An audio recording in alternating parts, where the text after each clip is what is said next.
Okay, so we're going to learn commonly mispronounced words in English.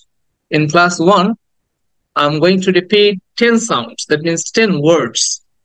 And you will be surprised to know that these words are very commonly mistaken by us. So আমরা এই ওয়ার্ডগুলো প্রতিনিয়ত ভুল উচ্চারণ করি। আমরা অনেকেই ভুল উচ্চারণ করি, তারপরেও আমরা শিখে যাচ্ছি আজকে যে কিভাবে এই শব্দগুলো সঠিক উচ্চারণ করবো। আমি প্রথমে একবার করে বলে দিচ্ছি, তোমার কাজ হচ্ছে আমারটা শুনে শুনে বলতে হবে তোমাদের। যে যেখানেই শুনছো, আমার ক্লাসে যারা এখন শুনছো তারাও বলবে, এবং যারা পরবর্তীতে ভিডিওগুলো দেখবে অনলাইনে অথবা অফলাইনে যেখানেই দেখো না কেন, তোমাকে এই ভিডিওগুলো আমি যখন উচ্চারণ করছি তখন তোমাকে উচ্চারণ করতে হবে যদি তুমি সত্যিকার অর্থে উচ্চারণটা সুন্দর করতে চাও। ফার্স্ট ওয়ার্ড দ্যাট ইজ, আমরা এটাকে অ্যাক্সেসরি বলি। কি বলি? অ্যাক্সেসরি। হ্যাঁ বলবো, কিন্তু আসলে শব্দটা উচ্চারণ হবে কিছুটা আয়ের মতো। দেখো, ঠিক প্রথমে যে সাউন্ডটা দেখতে পাচ্ছি আমরা উল্টা ইয়ের মতো, যেটা এটাকে আমরা বলি শর্ট আ, মানে জাস্ট সামান্য করে একটু আ উচ্চারণ করতে হয়। এটাকে শোয়া সাউন্ড বা শোয়া আ বলে। মানে আ বলতে 4 ভাগের 1 ভাগ বলতে হবে। Accessory, accessory. আমরা এটাকে অ্যাক্সেসরি বলতাম, এখন আর অ্যাক্সেসরি না বলে বলছি আ, কিছুটা আয়ের মতো। Accessory, accessory. বলো আমার সাথে, accessory. Then the next word is the same thing. আমরা এটাকে across বলতাম, কিন্তু আমরা এটাকে across না বলে বলবো cross. Across, across.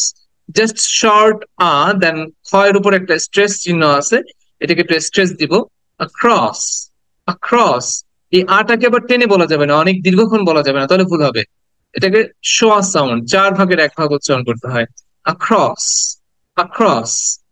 Then the next word is attractive. এখানে কিন্তু আমরা এ উচ্চারণ করবো, কারণ এখানে দেখো সিম্বলটা খেয়াল করো। প্রথম দুইটা ওয়ার্ডের সিম্বল ছিল জাস্ট উল্টা ই এর মতো। প্রথম যে সিম্বলটা দেখতে পাচ্ছ উল্টা ই, কিন্তু এখানে দেখো এর সাথে ই মিলানো। এই সিম্বলটাকে আমরা ফোনেটিকের ভাষায় বলি আ, এ সাউন্ড, এ। সো এইটাকে আমরা উচ্চারণ করবো অ্যান্টাকটিভ, অ্যান্টাকটিভ। খেয়াল করো, এখানে আরো একটা ভুল আছে, সেটা কি? টয়ের পরে যে আ সাউন্ড আছে, ওই আটাকে আমরা লং সাউন্ড বলি, লং সাউন্ড, লং আ। সেটাকে একটু টেনে বলতে হয়, অ্যান্টার্কটিক। এই টাটাকে একটু টেনে বলতে, অ্যান্টার্কটিক। আরেকটা ভুল আমরা করি, সেটা হচ্ছে অ্যান্ট্রাকটিক বলি। টি এর পরে একটা আর উচ্চারণ করি, কিন্তু এখানে কিন্তু টি এর পরে কোনো আর সাউন্ড নাই। আমরা বলি অ্যান্ট্রাকটিক মহাদেশ, তাই না? অ্যান্ট্রাকটিক না, বলবো অ্যান্টার্কটিক, অ্যান্টার্কটিক। টাটাকে একটু টেনে বলছি, অ্যান্টার্কটিক। খেয়াল করো, আরো বলো আমার সাথে, Antarctic. Right, Antarctic. The next word is ask, ask. আটা একটু ওপেন করে, মুখটা ওপেন করে আটা লং করে বলতে হবে, কারণ এটাকে লং সাউন্ড বলে। আমরা ওটা অনেকে আক্স বলি, কিন্তু উচ্চারণটা হবে আস্ক। আয়ের পরে স, দেন ক, আস্ক, আস্ক। আটাকে টেনে বলতে হবে আস্ক, এটাকে লং সাউন্ড বলে, আস্ক। দেন অ্যাথলিট।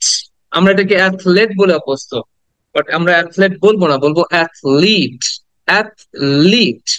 প্রথমে এ, দেন থ, অ্যাথলিট। লিডটাকে একটু টেনে বলতে হবে, এটা লং ই সাউন্ড আছে, long E. Then athlete, athlete. বলো আমার সাথে, athlete, athlete. Fine. Then the next word is cash. এখানে আমরা কেজ, কেজ বলে অনেকে হয়তো বলে থাকো, কেজ না, ক্যাশ। খ, দেন এ সাউন্ড, এরপরে S sound, cash, cash, cash. Then the next word is cavalry, cavalry, cavalry. খেয়াল করো, কে, কে এর পরে একটা এস সাউন্ড, cavalry, cavalry। এটাকে অনেকে স্যাভালরি বলে থাকে, বাট স্যাভালরি না, cavalry, cavalry। আবার খেয়াল করো, আমার মুখের দিকে খেয়াল করো, ওর সাথে সাথে বলো cavalry, cavalry, cavalry. Then the next word is February, February, February, February, February, right? Number 9, federal, federal, federal, federal, fed। এরপর এটা জাস্ট শর্ট ফেডারেল। এটাকে টেনে বলা যাবে না কিন্তু, ফেডারেল। আটাকে জাস্ট সামান্য করে বলে যাচ্ছি, ফেডারেল, ফেডারেল। এন্ড এটাকে আমরা অনেকে হাইট বলি, হেইট বলি, বাট শব্দের উচ্চারণ হচ্ছে হাইট, হাইট। আটাকে জাস্ট হালকা করে, হাইট, হাইট। আবার বলো, height, height. Okay, so